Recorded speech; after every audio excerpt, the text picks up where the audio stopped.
سنتحدث اليوم عن الصراعات مع الشعر. حسناً، حان وقت تسريح شعري قبل موعد الغداء. سأوصل مكواة الشعر بالقابس. هذا الشعر ناعم جداً، أريده مجعداً. ها أنا قادمة لأول خصلة. أوه، جاستن يتصل. ألو؟ لحظة، ماذا؟ أنت تمزح؟ نعم، أريد الذهاب لرؤية جوناس برادر مجانا يوم الخميس. لا أصدق أنك ربحت التذاكر، هذا شيق للغاية. باكي، ألا يجب أن تنتبهين لما تفعلين؟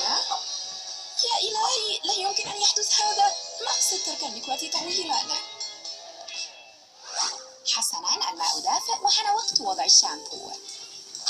إن كنت قد غسلت شعرا طويلا في السابق فأنت تعلمين أن تساقط الشعر جزء من هذه العملية. هذه كبيرة، من الأفضل وضعها هنا لأخذها لاحقا. وبحلول نهاية الاستحمام سيكون قد تساقط شعر كافٍ لصنع باروكة كاملة. من الأفضل أن أتذكر التخلص منها قبل أن يستخدم شخص آخر الحمام. يا إلهي، هذا شعر كثير، آمل ألا أكون مرهقة.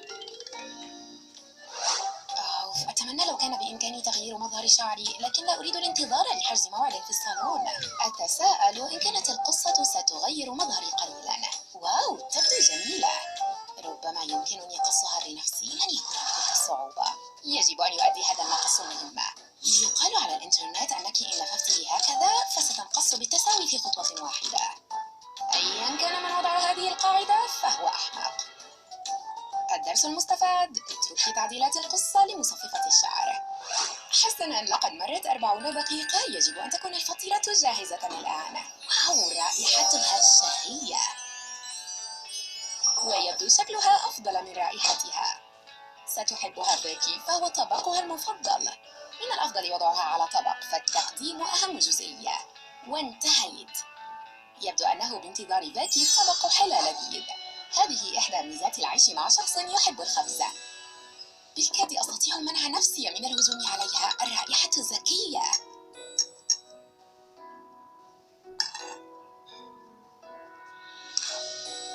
شكرا يا بيلا. حان الآن وقت الجزئية الأفضل، تناول اللقمة الأولى. حانت اللحظة. نعم، إنها لذيذة. بيلا، أين تعلمت خبز هذا الطبق الشهي؟ هناك شيء واحد فقط يمكنه إفساد حلا مثالي كهذا، وهذا الشيء ما هو إلا شعرة مجعدة كبيرة وطويلة. إن كانت هذه الشعرة لم تجعلك تتقيئين فلا أعرف ما خطبك. عند التفكير بأن هذه الشعرة الكبيرة كانت في فمي، حسناً، يجب أن أتخلص من طعمها قبل أن أتقيأ. هل تريدين نصيحة صغيرة يا بيلا؟ قد ترغبين في ربط شعرك في المرة القادمة التي تخبزين فيها شيئاً لذيذاً. أخيراً، حان وقت الاسترخاء ومشاهدة بقية المسلسل الذي يتحدث عنه الجميع. من المؤكد أن أحدهم يتضور جوعاً. أعتقد أن الوقت قد حان لإعادة ملء الطبق. هذه السماعة عالقة تماماً في شعري. هذا الشيء عالق بي. حسناً، أنا أستسلم. أعتقد أنه سيظل عالقاً بي للأبد. لا شيء يضاهي تصفح مجلات الموضة للحصول على إلهام جديد حول مظهر للشعر. واو، انظري لشعر هذه الفتاة. هل سأبدو جميلة بشعر أشقر؟ أعتقد أنه بإمكاني فعل ذلك بنفسي باستخدام مبيض، صحيح؟ حسناً، لقد قررت، سأفعل ذلك.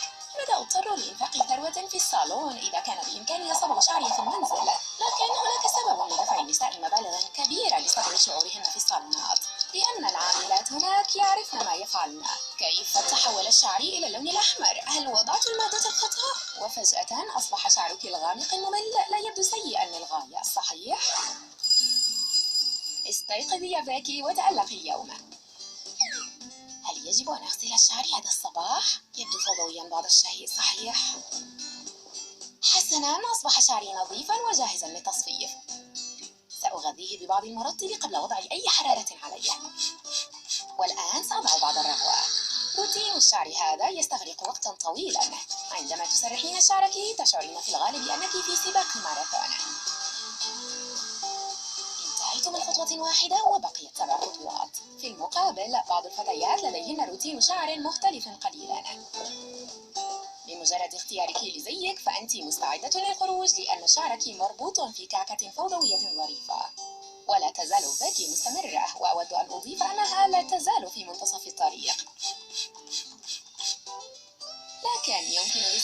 الشعر الطويل مثل بيلا إكمال مظهرهن في خطوة واحدة سهلة أو خطوتين.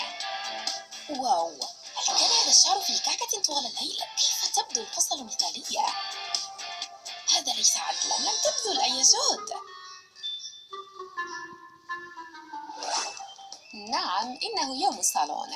كل فتاة تعرف أنه في الثانية التي تجلس فيها على كرسي الصالون يجب عليها أن تشرح ما تريده بدقة.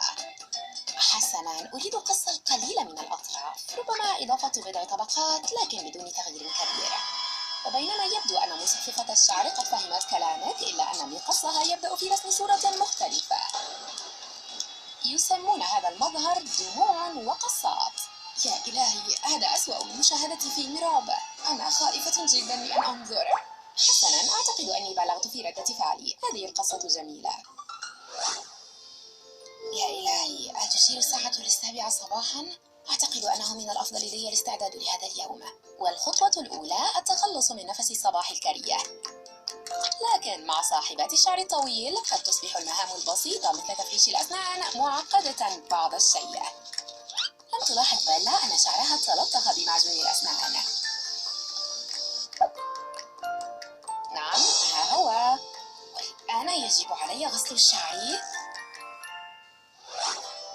واو، يبدو هذا الروج الأحمر رائعاً عليك يا بيلا. الآن كل ما تبقى كان التأكد من أن شعري يبدو جيداً وسلساً. توجد عقدة يا عالم. هل أصبح المشط أصغر فجأة؟ أعتقد أن النصف الآخر عالق في شعري. لحظة، كيف وصلت إلى هناك أيها الفتى الصغير؟ لأرى ما يختبئ هناك أيضاً. شيء ما يبدو غريباً. لا أتذكر أبداً تناول هذا الشيء. سأحتفظ بها لوقت لاحق. حسناً، يجب ألا أعثر على المزيد. كم عدد الأشياء المخبأة هناك؟ حسناً، أياً كان هذا الشيء فإنه لا ينتمي إلى شعري. خيوط صوف حمراء؟ كيف؟ أعتقد أني سأستمر في سحبها حتى أصل إلى النهاية. نعم، أعتقد أني عثرت أخيراً على المشط. يبدو أني سأبدأ رحلة مستعجلة إلى متجر مستلزمات التجميل. هذا جانب من المعاناة مع الشعر الكثيف المجعد. إن وجدت مشاكل الشعر هذه مضحكة فانتظري حتى تري هذه اللقطات لما وراء الكواليس. تأكدي من مشاركة هذا الفيديو مع صديقاتك التي يعانين مع شعورهن. ولا تنسي الاشتراك في قناة 1